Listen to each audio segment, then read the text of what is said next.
2023년 대망의 새로운 한 해를 맞이하면서 두 번째로 미가서를 묵상합니다. 어제 이어서 묵상하기 때문에 두 번째라는 말을 붙여봅니다.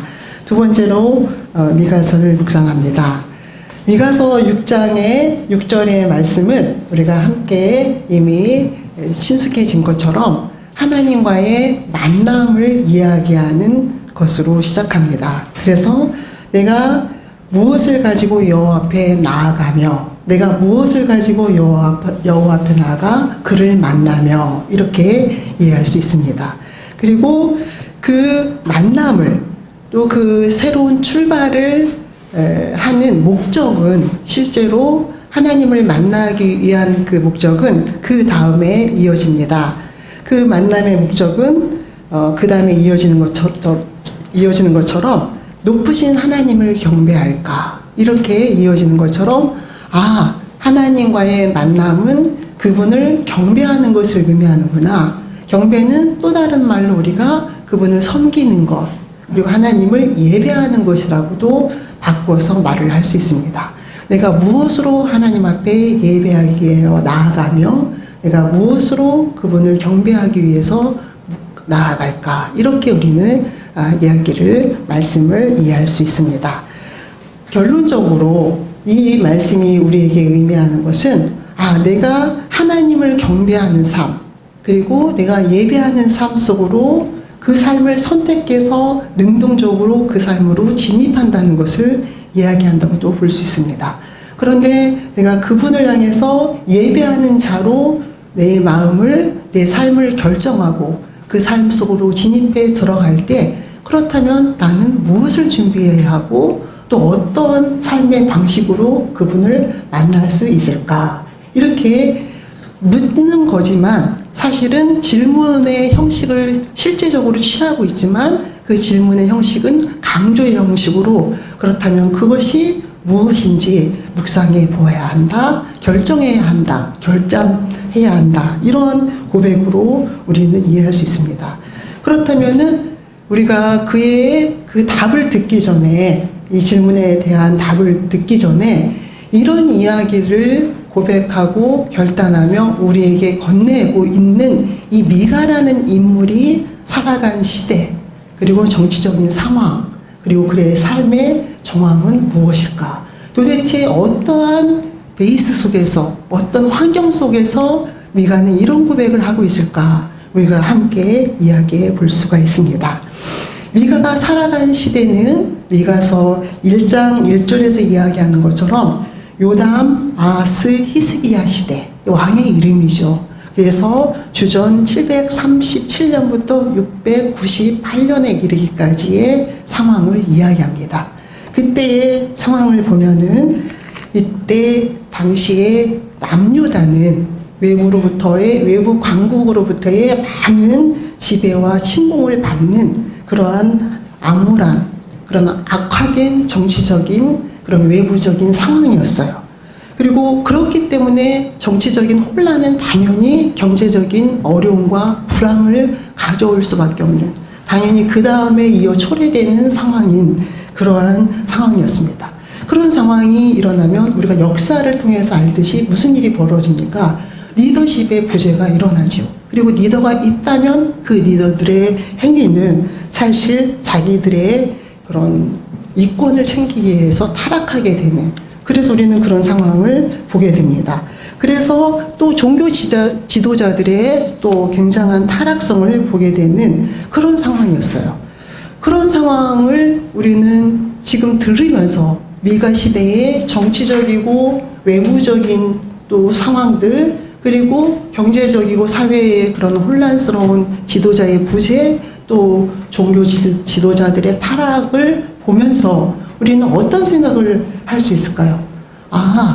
지금 우리가 살아갔던 2022년 또 우리가 지금 시작한 2023년 한국의 상황을 넘어서 전 세계적인 상황과 많이 닮았다 이런 생각을 하게 됩니다. 너무나도 닮았다 너무나도 많이 닮았다라는 생각을 하게 됩니다. 그렇습니다. 그렇게 많은 사람들이 그런 혼란과 피폐한 삶 속에서 또 그들의 삶의 최고의 가치는 무엇입니까? 돈이었어요. 이 당시 미가가 살아간 시대도 돈이었다는 거죠. 그럼 우리 시대와 구별되는가? 기원 전 600년 전의 삶의 이야기인데도 불구하고 우리 시대와 너무 닮았습니다. 많은 사람들이, 다는 물론 아니라고 우리 얘기할 수 있겠지만, 많은 사람들이 최고의 가치를 돈으로 여기는 그러한 시대에 지금도 살고 있는, 그런데 그 시대 당시에도 살고 있는 그런 것을 우리는 보게 됩니다. 그렇다면은 희망이 무엇이며 우리는 어떻게 살아가야 되며 또 어떻게 우리의 삶의 방향을 정해야만 하는가? 우리는 이 틈새에서 살아갈 방법과 그리고 희망을 이야기할 수는 없는 것일까? 우리는 이제 2023년도를 새롭게 시작했습니다. 선물처럼 받은 거예요. 그리고 정말 보석처럼, 별처럼 빛나는 그런 아름다운 생명력을 가지고 2023년도를 시작했습니다. 그러나 우리는 2023년도를 시작하면서 여러분들은 어떤 그림을 그리기를 원합니까? 또 어떤 여러분들의 삶의 그러한 삶의 디자인을 원하고 무엇을 만들기를 원합니까? 이렇게 우리의 삶이 그렇게 녹록지 않아 보이고 그리고 많은 부분에서 모호한 것 같은, 그리고 어떤 경우에는 큰 숙제, 어떤 경우에는 크고 작은 숙제를 떠하는 것과 같은 이 시대와 이 시대의 한 시점의 삶의 주인공으로 서 있는 여러분은 여러분의 어떤 그림을 또 무엇을 만들기를 원합니까? 우리는 이렇게, 그리고 어떻게 그 그림을 그리기 위해서 출발을 해야 하는가라고 묻는 우리에게 오늘 미가서는 강하고 강렬하게 이야기합니다. 예배가 답이다 라고 말합니다. 하나님을 경배하는 것이 우리 삶의 시작이고 그리고 삶의 단초이며 답이 될 수 있다는 것을 이야기합니다. 그렇다면 예배가 답이라고 한다면, 예배가 시작이 되어야 한다면 그 예배는 우리가 어떻게 드려야 하는 것이며 그 예배를 드리기 위해서, 그리고 하나님을 경배하기 위해서, 또 그런 삶을 살기 위해서 우리는 무엇으로 준비되어야 하며 무엇을 우리는 어떤 장치를 우리 삶의 안에 부착을 해야 하는가, 무엇과 함께 출발을 해야 하는가, 또 우리는 물을 수 있습니다. 그리고 그 질문에 귀를 기울이는 우리에게 미가서 7절은 이야기합니다. 6절 후반절부터 이야기합니다. 내가 번제물로 일련된 송아지를 가지고 그 앞에 나아갈까? 또 7절에서 여호와께서 천천의 수양이나 만만의 강물 같은 기름을 기뻐하실까? 또 세 번째 이야기입니다. 내 허물을 위하여 내 맏아들을 내 영혼의 죄로 말미암아 내 몸을 드려야 하는 것일까? 이야기합니다. 이 세 가지는 이렇게 이야기합니다. 일련된 송아지를 가지고 내가 나아가야 하는가? 내가 예배자로서는 그분에게 내 삶을 결정했다면, 그렇다면 나는 일련된 송아지로 그분 앞에 나아가야 되는가? 천천히나 만만과 같은 만만의 강물 같은 기름으로 나아가야 되는가? 이방 신들을 섬겼던 사람들이 하는 것처럼 내 맏아들을, 내 몸을 그분에게 드려야 하는 것일까? 이렇게 질문을 하고 있습니다. 그렇게 이야기하는, 그렇게 우리가 갖고 있는 한계의 지식을 이야기하는 그 시점에 미가는 아주 강하고 강렬하게 얘기합니다. No! 일련된 송아지도, 천천의 수양도, 만만의 강물 같은 기름도, 그리고 이방인이 드리는 제사의 모양새도 그것은 결코 하나님이 원하는 것이 아니라고 이야기합니다. 그것은 하나님이 기뻐하는 행위도, 그리고 마음도, 그리고 풍습도 아니라는 얘기를 우리에게 들려줍니다. 그렇다면 우리는 무엇으로 그분에게 나아가야 되며 또 무엇으로 우리가 예배자로서의 삶을 살아야 하는가라고 우리는 다시 깊이 묵상하게 되고 성찰하게 되며 또 우리는 그것에 대해서 묻게 됩니다. 그런데 그 다음 8절에서 이렇게 이야기합니다. 사람아, 주께서 선한 것이 무엇임을 너희들에게 보이셨나니, 이렇게 이야기를 시작하면서 정말 우리가 해야 하는, 우리가 닮아야 하는, 결정해야 되는, 그리고 결단해야 되는 답을 우리에게 들려주고 있습니다. 예배자가 된다는 것, 우리의 삶을 그분에게 방향을 맞춘다는 것, 그분만을 바라본다는 것, 그분을 경배하며 살아간다는 것은 우리에게 선한 것을 요구한다는 것을 이야기합니다.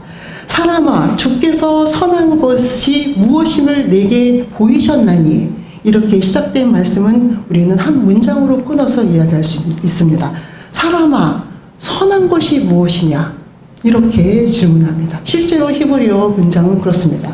사람아, 선한 것이 무엇이냐? 선한 것을 생각해라. 지금 예배자로 서는 그 순간, 하나님 앞에 경배자로 우리의 삶을 결정한 그 순간에 우리는 선한 것이 무엇인지를 생각해야 된다는 것을 이야기합니다. 그리고 실제로 하나님께서 우리에게 선한 것이 무엇인지를 우리에게 분명하게 보여주었다는 것을 얘기합니다. 그 뒤에 말씀은 또 이렇게 연결이 됩니다. 여호와께서 내게 구하는 것이 무엇이냐? 그렇다면은 예배자로 서기 위한 우리, 예배자로서의 우리 삶을 결정한 우리에게 하나님이 우리에게 원하시는 것은 선함이라는 걸 얘기합니다. 사랑하는 성도 여러분, 그렇다면 우리는 하나님 앞에 예배자로 서고 또 우리의 삶이 예배가 되기 위해서 우리의 삶의 현장 속에서 추구하고 지켜나가며 우리가 찾아야 하는 것, 또 우리가 숙고하고 노력해야 하는 것은 선이라는 것을, 착함이라는 것을 오늘 미가서는 이야기하고 있습니다. 아니, 정치적인 혼란과 경제적인 피폐함과 그리고 많은 사람이 최고의 가치를 돈으로 추구하는 이 시대적인 상황에서 우리는 하나님의 사람으로 서기 결정했는데 그 사람이 선택해야 되는 것이 착함이라고 이야기합니다. 그럼 여러분들은 무엇을 생각하실 수 있습니까?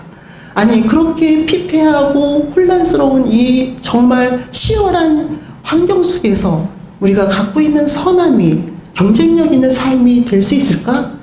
우리가 그것을 예배자로 살아가는, 하나님의 사람으로 구별된 삶을 살아가는 우리에게, 이 세상에 치열한 삶을 살아가는 우리에게 경쟁력 있는 것이 될 수 있을까? 과연 선한 도구가 될 수 있을까? 무슨 얘기일까? 우리는 그러면 이 선함이라는 것, 착함이라는 것, 여러분들이 생각하시기에 착함이라는, 선함이라는 것을 요구하시는 하나님 앞에 어떤 생각이 드십니까? 우리는 아마도 선함, 착함, 굉장히 피동적이고 수동적이며 그리고 힘이 없는 것과 같은 그런 정서를 이야기하는 생각을 하실 수도 있을 것 같습니다. 우리가 살아가면서 누구를 착한 사람이라고 얘기합니까? 여러분들은 어떤 사람을 착한 사람이라고 규정합니까? 보면, 제가 좀 쉽게 얘기해 보면, 무리들 중에서 그렇게 모가 나지 않고 많은 사람이 이야기할 때 잘 수긍하고 수용하며 잘 따라오는 아마 그런 사람들, 별로 반대를 하지 않는 예스맨 정도? 그런 사람을 우리는 또 착한 사람이라고 이야기할 수 있을 것 같아요. 그렇게 이야기하는 걸 들어본 것 같아요. 그렇다면은 그 안에 어떤 다른 조금 이기적인 부분들이 들어있을 수 있죠. 그렇게 규정한다면 착한 사람을. 그렇다면 우리는 어쨌든 여하튼 선함, 착함, 또 착한 사람, 선한 사람에 대해서 우리가 갖고 있는 이해의 정도에 따르면 그 정도를 생각해 볼 수 있을 것 같습니다. 물론 더 많은 것들을 이야기할 수가 있겠지만, 그렇다면은 오늘 이 미가서를 통해서, 미가의 말을 통해서 하나님이 우리에게 들려주는 이야기는 무엇일까요? 우리가 예배자로 살기로 결심했고 또 예배자로서의 조건이 선함이라고 한다면 그 선함이란 과연 무엇일까요? 우리는 그렇게 묻는 우리를 향해서 이야기하고 있는 미가서 6장 8절의 말씀을 만납니다. 사람아, 주께서 선한 것이 무엇임을 내게 보이셨나니 여호와께서 내게 구하는 것은, 그 선함이라는 것은 다음과 같습니다. 오직 정의를 행하며 인자를 사랑하며 겸손하게 내 하나님과 행하는 것이 아니냐. 자, 선함이라는 것, 착함이라는 것을 우리는 세 가지로 또 세분화해서 이야기할 수 있습니다. 그 내용이 뭐냐면 오직 정의를 행하며 첫 번째, 두 번째, 인자를 사랑하며, 세 번째, 겸손하게 내 하나님과 함께 행하는 것이 아니냐. 이것이다. 이렇게 이야기하는 거죠. 그러면 우리는 첫 번째 내용으로 한번 가봅시다. 오직 정의를 행하며, 정의가 강물같이 흐르고 우리가 정의와 평화를 강물같이 흐르게 하는 것을 이스라엘의 가장 중요한 사상 중에 하나로 봅니다. 그러니까 하나님을 믿는 백성에게, 하나님을 따르는 그의 자녀들에게 중요한 조건은 정의라는 거죠. 공의라고도 얘기할 수 있습니다. 그리고 성서 전반에 걸쳐서 가장 많이 등장하는 그러한 개념 중에 하나이고 가치 중에 하나라고 우리는 볼 수가 있습니다. 두 번째로 한번 가보겠습니다. 인자를 사랑하며. 자, 이 인자를 사랑하며를 이해하기 위해서 이 인자로 번역된 내용은 설교 자료를 찾아보면 많은 사람들이 잘못 오해하는 경우가 있어요. 이 인자를 사람으로 생각해요. 그래서 사람을 사랑하며 이렇게 이야기합니다. 틀린 번역이에요. 히브리어를 보면 이제 헤세드라는 단어를 사용해요. 인자를 사랑하며, 사랑하다라는 동사가 아하브라는 동사인데, 사랑하다라는 아하브라는 동사를 쓰고, 그 다음에 그 사랑의 대상인 인자는 헤세드라는 단어를 써요. 그래서 아하브 헤세드, 헤세드를 사랑하며 그렇습니다. 그럼 헤세드는 뭘까요? 인자라고 번역한 이 헤세드는 찾아보니까 어질고 지혜롭다 이렇게 얘기합니다. 근데 헤세드는 우리말로 인자로 번역했지만 사실 가장 친숙한 언어는 사랑이에요. 그러면 사랑을 사랑하고 그 무엇을 의미할까요? 사랑을 추구하는, 사랑을 정말 중요한 가치로 두는 것을 강조하는 것을 볼 수 있는 거죠. 그러니까 정의를 행하며 또 사랑하며 이렇게 번역할 수 있습니다. 인자를 사랑하면은 이 단어는 인자를 사랑하다는 사랑하다 이렇게 우리가 우리말로 쉽게 바꿔서 번역할. 그러므로 우리의 삶 속에 예배자로 살아가는 선함이라는 것은 정의를 추구하며 사랑을 실천하며 이렇게 이야기할 수 있다는 거죠. 그래서 우리는 그러면 사랑과 정의에 대해서 많은 이야기를 합니다. 많은 경우, 자, 사랑과 정의는 어떤 이중주의 역할을 한다고 볼 수 있을 것 같아요. 아니면 동전의 양면으로도 생각을 하시겠죠. 그래서 사랑과 정의에 대해서는 많은 일들이 있습니다. 많은 개념에 대한 규정들이 있어요. 여러분, 지금은 우리가 텔레비전에서 만날 수 없는 것 같은데, 저희 큰아이가 어린 아이로 자랄 때만 하더라도 세일러문이라는 만화 영화가 있었어요. 그래서 이 큰아이가 너무 그 세일러문 만화 영화를 좋아해서 세일러문의 모든 소품은 구입해 줬던 것 같아요.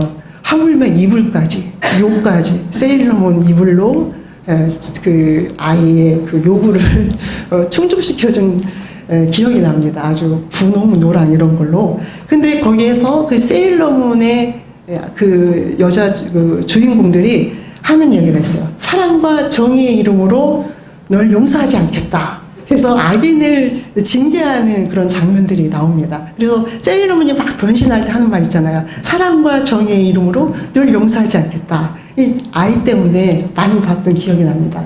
그렇게 인류의 역사에 있어서 사랑과 정의의 개념은 이렇게 같이 가는, 동반하는 개념이었어요.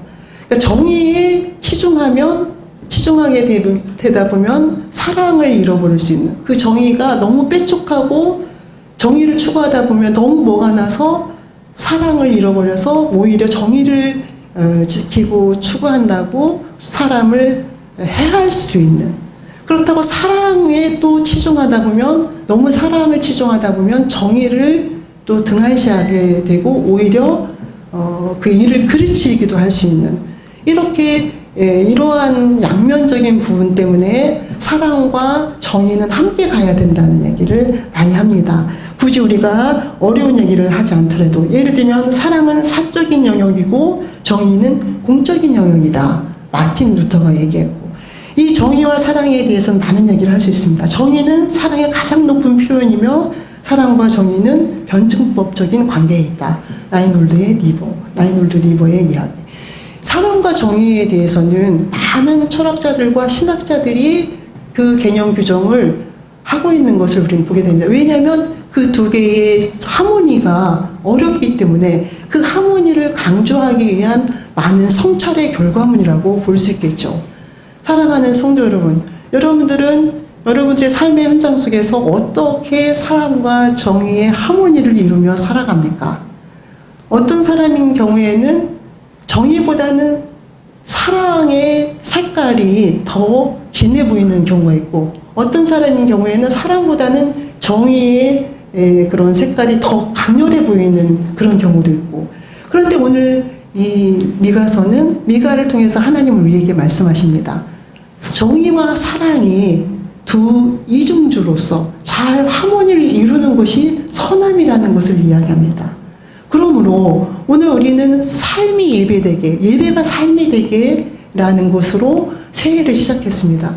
교회 안에서 하나님 앞에서 뿐만 아니라 여러분들이 살아가는 삶의 영역에서 그 사랑과 정의를 늘 생각하시면서 그 사랑과 정의가 하모니를 이룰 수 있는 그 삶을 살아가는 것이 선함이고, 또한 그것이 예배자로서의 가치라는 것을, 예배자로서 갖춰야 될 중요한 것이라는 것을 오늘 성서가 이야기하고 있는 것을 보게 됩니다. 2023년도 한 해는 그렇게 여러분들이 사랑과 정의를 일구어 나가는, 그리고 만들어 나가는 그러한 저와 여러분이 되기를 축원합니다. 오늘 말씀은 이렇게 시작되어서 그 뒷부분에, 마지막 부분에서는 이렇게 얘기합니다. 그렇습니다. 그 뒷부분에 나오는 그 뒤의 내용을 우리는 어떻게 볼 수 있을까요? 그 정의와 사랑에서 끝나지 않고 있는 것을 보게 됩니다. 그 내용은 보면은 여호와께서 내게 구하시는 것은 오직 정의를 행하며 또 인자를 사랑하며, 그것은 사랑하며 사랑을 행하며, 이렇게 우리가 바꿔서 이야기할 수 있다고 말씀드렸죠. 그 다음에 이어지는 것이 무엇입니까? 겸손하게 내 하나님과 함께 행하는 것이 아니겠느냐, 이렇게 얘기합니다.